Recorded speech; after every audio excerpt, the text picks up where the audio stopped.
Hey guys, my name is Lawrence Templar. Welcome to my channel, and this is Pre-Chats. Now today, for a very special guest, we have none other than Mark Ottobre. Now Mark has been in the health and fitness industry for a very long time, and he's definitely setting the bar very high with this private personal training studio here in Richmond. And as you can see, it's not in a bad location.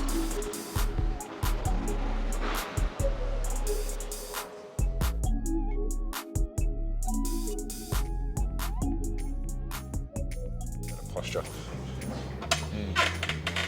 With this. Let's go. All right. By the way, these seats are very fun. Couch with a coffee table. Ladies and gentlemen, Mark Ottobre. G'day, Lawrence. Hey mate. How you going? Good. Thanks for coming. Thanks Well, for I having me. kind of live here, so it's, you know, I didn't really have to do much to get here. This is very true. This is Mark's studio, Enterprise Fitness. So, I do understand you do usually drink these a lot longer before what we're going to do today, so we'll start off having it straight away. Yes, yes. I've been waiting a long time. So this is called a jocko. This is Mark's choice of pre's. So, pre-chats, this is our pre's. I've got Pre-drinks. pre-drinks. I've got watermelon. Mark has I have mango tango. No, it's actually mango mayhem. It's very good. okay. So the biggest topic of today is Mark is actually moving his studio to a much bigger location. And I know he's very excited about it, so I'm going to let him tell you a little bit about it. Yes. Well, what do you want to know? Everything. Everything. Okay, so The struggles, it's the been triumphs. it's been a big struggle. I always had the goal to be owner-occupier. So I'm not just moving. I bought the building. I bought the land, and that's been a goal for some time to own the building. And I initially put an offer on the property in 2017, and I got outbid. And Pre-COVID. this was pre-COVID. I fell through, and it came back on the market at considerably less during COVID in 2020. And through negotiation, I saved quite a bit of money, and was able to pick up the property at a very good price. And away we go. That was 2020. So I've been 2 years battling Yarra City Council. If you're watching this, Yarra City Council, you are the bane of my existence. But we've been battling Yarra City Council and to get just permits. We're not doing anything that fancy, right? It's just pretty standard. But that's Yarra City Council, and progress moves slowly when you're in the council. So we need to we've got our permits, but we need to get a permit on the permit, which is something else. Permit on the permit, right? To do some basic repairs. So that's where we're at. But hopefully it won't be too much longer, and we'll start works and start building, and we'll be in there sometime next year. Nice. Correct me if I'm wrong, but you started as a PT in Doherty's. No, No? you are wrong. Okay, I am wrong. I started research as is wrong. a PT in 2000. I did my PT course in 2005. Yep. I started as a PT in 2006 at Genesis in Ringwood. Okay. And then from Genesis in Ringwood, I was there for 2.5 years. Yep. Then I went to Definition, which is now Pro Raw. Okay. Definition in Doncaster. I was in Definition for about 4 years. Yep. Then from Definition, I went to Doherty's. I was at Doherty's in Brunswick for a year, and then I opened up here. Okay, cool. Yeah. Time frame from when you started to when you opened up here? That was what I started in 2006. Yep. I opened up here, signed the contract, lease here, 2012. Okay. November. So then here we opened March the 18th, 2013. Yeah. Okay. Yeah. For those who don't know, Mark actually has a course called Wolfpack as well, which helps hundreds of trainers make their business a lot better than what it would be, also their knowledge with training people. When did you start up Wolfpack after you opened up Enterprise? The unique thing about what I was doing, I suppose, for many years was I was actually training a lot of trainers. And you know, my market, essentially as a solo trainer, was about 33% with competitors, 33% with personal trainers, and the other 33% were just general folks. So it was a very easy segue for me to get into mentoring trainers because I was already training them. So I started my first course. I think I ran. This is how long ago it was. Actually, had Eugene Teo was in one of my courses. This was like 2010, 2009, and yeah, then that was one of my very first courses, Eat Your Way to Abs. And then I started running smaller internships. And the first year I opened up here, I ran my first internship in 2013. Okay. From the internships, we had about, I don't know, like we had hundreds of students who wanted more. And I just didn't have anything at the time. And then I launched Wolfpack at the end of 2015, starting 2016. Yep. So I've been running Wolfpack, that program, since 2016. But other trainer mentoring and stuff, probably like more hardcore around like 2013. But we were doing courses before that. We were doing a lot of courses before that as well. So I remember when I first started in 2009 as a PT. My mentor, trainer Eden. Oh, yep. Yeah, she gave me your Eat Your Way to Abs. Oh, yeah? Yeah. It's a relic now. And years later, relic. Here he is. Yeah. Now, a little while ago, you did post on your Instagram 7 things you might not know about me. Yep. And you had that you were doing design for a year in uni. What was the tipping point to make you get rid of that and go into personal training? Yeah, so another thing you might not know about me was in... exclusive. Yeah, exclusive. In year 11, year 12, I went pretty hardcore down the art and design side of things. Yep. And so at school, I actually won the subject award for arts, which is getting top marks in your art class. Yep. So my careers counsellor at the time said to pursue a career of design. Okay. And so when I finished school, I pursued a career. I did my certificate for in, what was it, applied design. Mm-hmm. So Cert 4 Applied Design at Box Hill TAFE. Yeah. And I just didn't like the idea of spending the rest of my life behind a computer. Understandable. So, and at the time I did my first bodybuilding show, which this was 2004. Yep. And I knew what I wanted to do was be in the gym. Yep. So I gave up the design and said, like, I'm going to be a PT. But at the time, right, this is 2004, everyone was telling me there's already too many personal trainers and you won't be successful as a personal trainer. Exactly. And it's a saturated industry and all personal trainers go out of business and you shouldn't be a personal trainer. And my mum's like, just do what you want, you know, follow your heart, follow your ambitions. And I was like, yep, that's what I'm going to do. I want to be a PT, and if it works, it works. If it doesn't, then here we go. But then I did my course in 2005 and away I went off to the races. It's definitely worth it. Started earning at Genesis Ringwood. I was earning, when I started, $16.75 an hour. That was my wage. Okay. And not subcontractor. No, I was employed. Yeah, employed by the gym, and then it went up to $22. Yep. And I was there day and night from 6 in the morning till 9 at night. Yep. And the thing about Genesis Ringwood has no windows, so you go in at 6, it'd be dark, and it'd be the same when you walk out. And it'd do this thing with your brain. And probably after about 6 months, I was ready to do another role. I was going to go into sales, but the manager at the time said to me, we're going to introduce a new system called the IBO system, which is independent business operator, which is what's common now, where you get to pay rent to the gym. So he's like, all right, it's $1,000 a month plus GST. And I was like, well, this is way too much money. I can't pay $1,000 a month. Anyway, he managed to sell me on it. Yeah. So I did it and it worked out. Yeah. But I was very fearful taking that. Yeah. But luckily, I had a good manager at the time, and he sold me the idea, and that kept me in PT. And I had to figure out how to run a business from then, and all the other things that go into, you know, renting a floor. And made a lot of mistakes, made a lot of failures, but figured it out as I went, and just, you know, did lots of different courses, the programs, spoke to different people, had different mentors, and just figured it out as I went. Yeah. You said you did do bodybuilding. Yeah. And you competed. Yep. How many comps did you do? I've done 6 bodybuilding shows. Okay. The first show I did was 2004. Yep.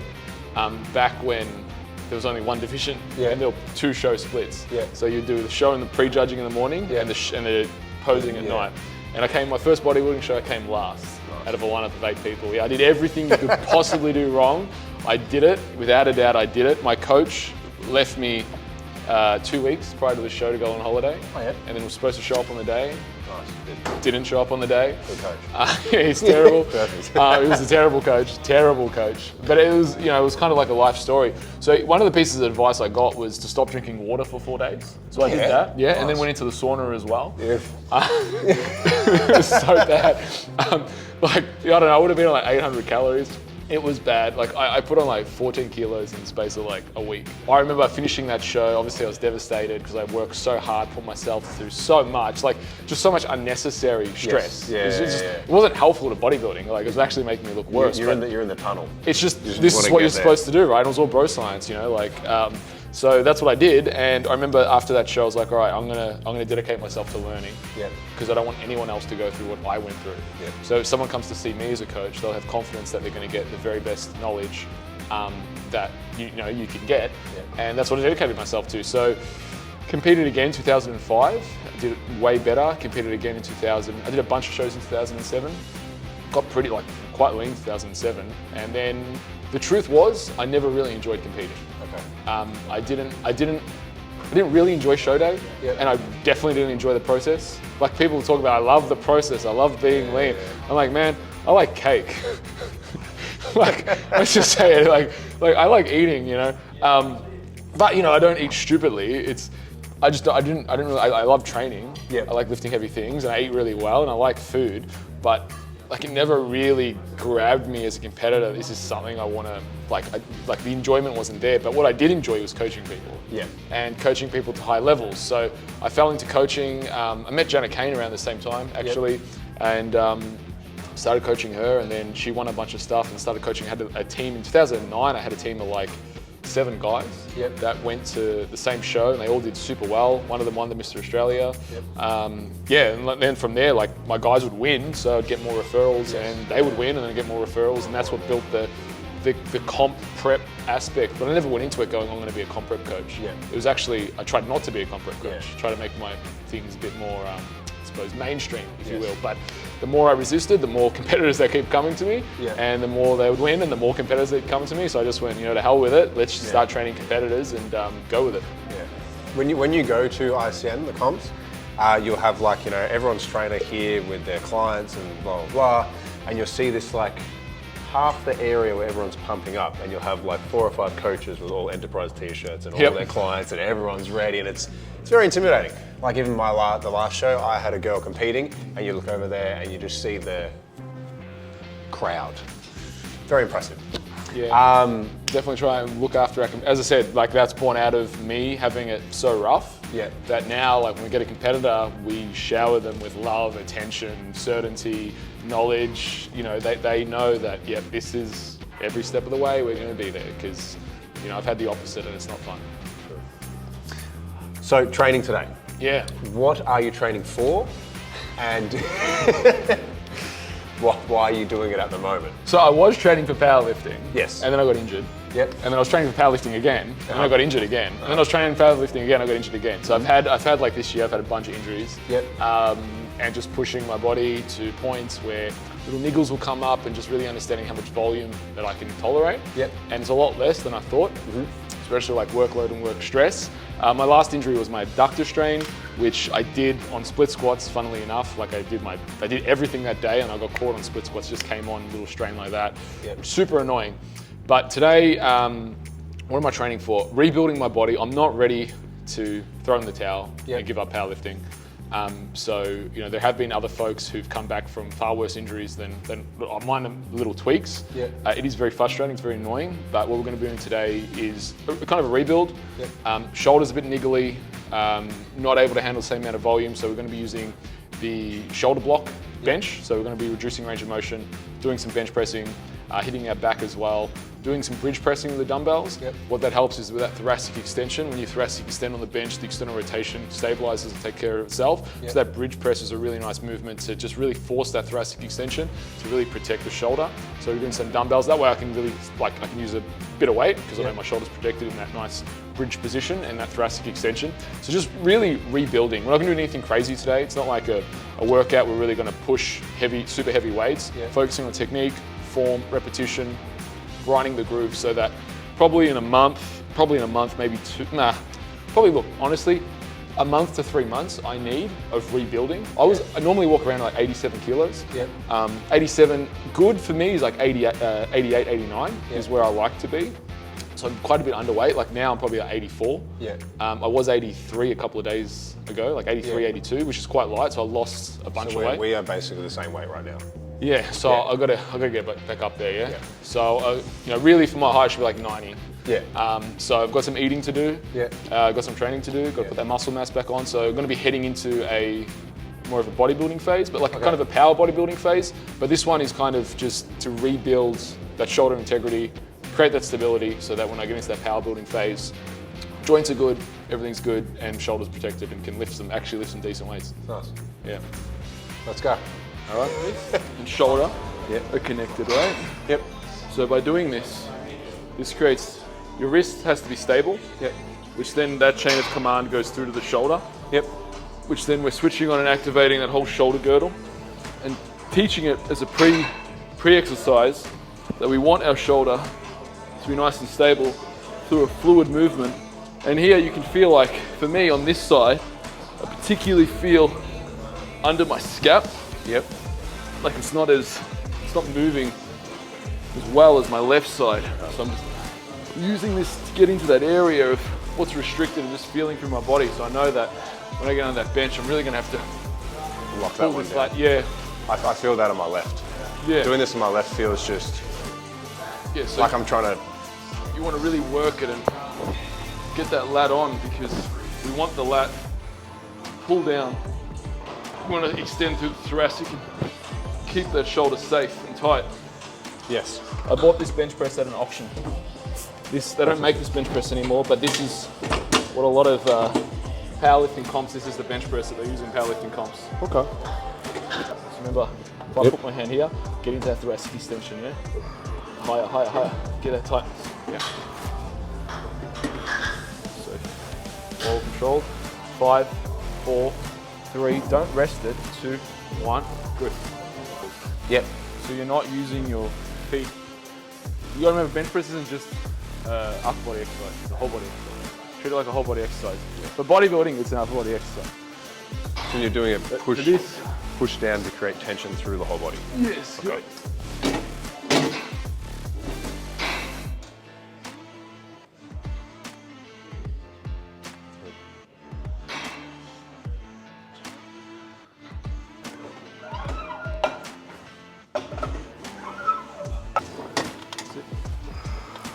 Yep. Yep. Hold it. 5, 4, 3, 2, 1. 1. Push down the heels more. 5, 4, 3, 2, 1. Up. I know it's hard, but try and do it in one breath. The whole thing. I know the whole. Yeah, try and do at least like 2 reps with one breath and then breathe. Yeah. Because when you breathe, it moves the scap, which then moves the position. See, I can feel the difference for how he's arched compared to what I am. I feel as if I'm flat and he's actually getting his thoracic up.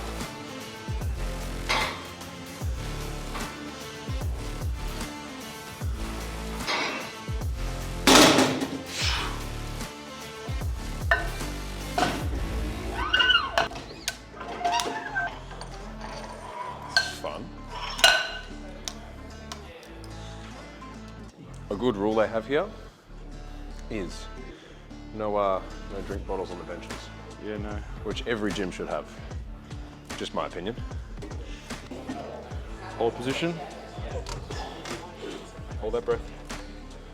5, 4, 3, 2, 1. Up. Hold position. 5, 4, 3, 2, 1. Good. 1. Good. Chest up. 5, 4, 3, 2, 1. Good. Keep going. 5, 4, 3, 2, 1. Good. Good. Ooh. How I feel? Good. Feels tighter, but it's so hard to keep everything there just to do a bench press. Yeah. But I see it. Yep. Yeah. Much different than doing like a bodybuilder, just hypertrophy, pump it out to a failure thing. Yep. Very technical. Yep. Never done it before, but it feels like, as you said, it's a full body exercise. Trying to hold your shoulders in that position, my lats are like cramping, trying to hold them down. That's and you can see I'm not getting anywhere up as much as he is. pull down, chest up, chest up. 5, 4, 3, 2, 1. Good man. Sweaty spaghetti. No, we kind of like, we should be able to get to like 40s or so today, pretty easy. But let's just same, start. similar, 4 to 6. Yeah, 6. Yeah. So when you do it, just start 27th. Get into, I want you to be here. Yep. And hold there. Oh, okay. Hold this position. Yep. Because this will help the thoracic extension, pull the shoulder down. Yep. And if you focus on that thoracic extension, you're going to automatically put the shoulder in the right position rather than focusing on like external rotating or doing it through a different means. You know that cue, like push the bar apart? Yeah. Do that to externally rotate in. Yep. But the problem is you can externally rotate in without thoracic extending, where it's a better cue to go into thoracic extension and focus on thoracic extension. And the point of the bridge press is that we're automatically in thoracic extension. I learned this one from my coach, Gus Cook, who's an amazing powerlifting coach.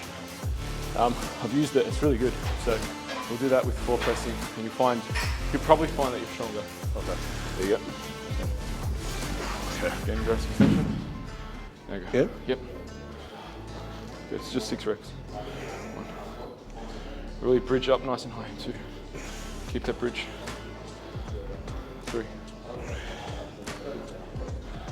4. Yeah, easy. 5. 6. That's it. Just a warm up. So, Never done floor press like that. how'd you feel it? Oh, good.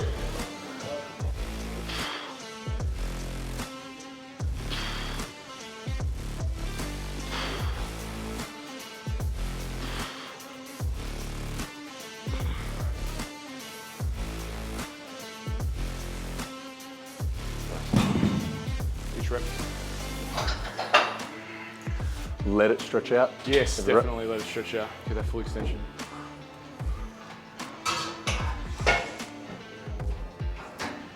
Good. Push your head through, push your head through, push your head, there you go. Yep, that's it. Much better, 2. Push your head. 3. Push your head through. Yes. 4. Get that shoulder health.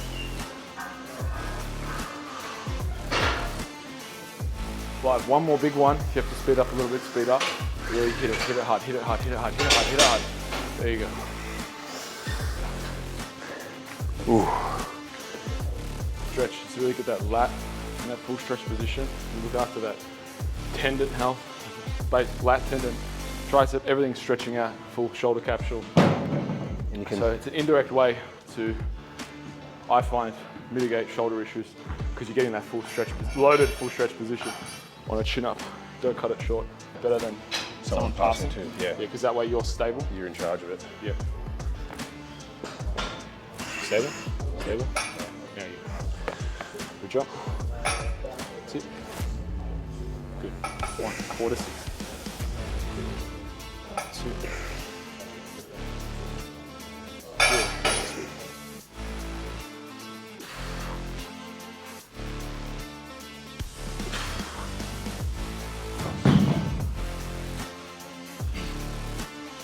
Nala from the Lion King, Cleo from Pinocchio. The fish.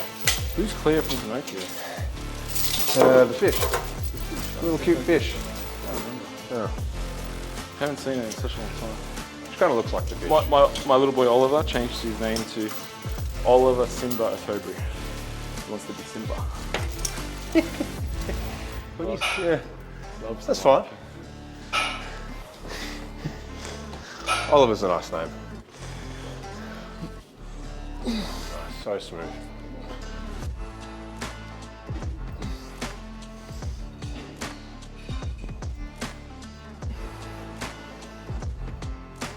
What can you do for a weighted chin up, like in total?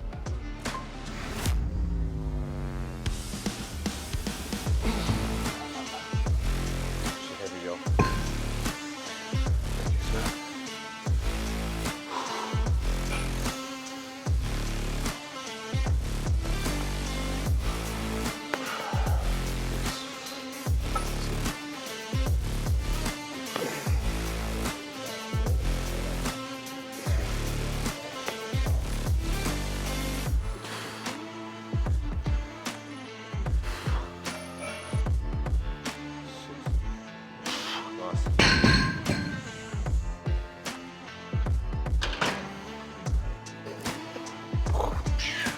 So if you like that video, please subscribe. I will link all of Mark's details down in the comments.